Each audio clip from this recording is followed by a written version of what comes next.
কোটা সংস্কার আন্দোলনকে কেন্দ্র করে সহিংসতায় আহতদের চিকিৎসায় কে কোন দল করে তা বিবেচনা করা হবে না, সবাই সমান সেবা পাবে।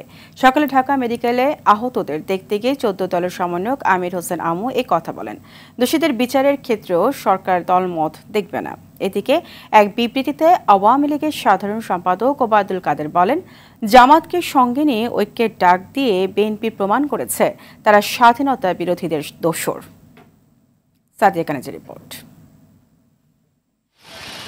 কোটা আন্দোলনকে ঘিরে সারা দেশে সহিংসতায় বহু মানুষ হতাহত হন। আহতদের বড় অংশের চিকিৎসা চলছে ঢাকা মেডিকেল কলেজ হাসপাতালে। বিছানায় শুয়ে যাদের অনেকেই এখনো কাতরাচ্ছেন।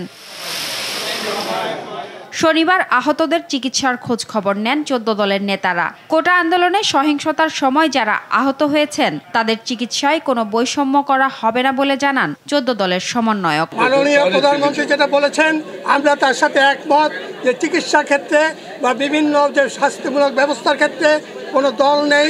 দলমত নির্বিশেষে যার যেখানে অবস্থান সেইখান থেকে তাকে দেখা হবে এবং সেইভাবে ব্যবস্থা গ্রহণ করা হবে।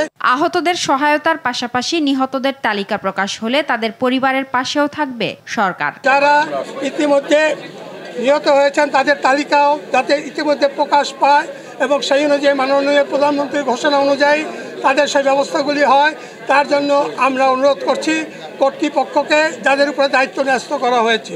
গণমাধ্যমে পাঠানো বিবৃতিতে আওয়ামী লীগের সাধারণ সম্পাদক ওবায়দুল কাদের বলেন, জামায়াতকে সঙ্গে নিয়ে বিএনপির ঐক্যের ডাক দেশের স্বাধীনতা সার্বভৌমত্বের জন্য হুমকি।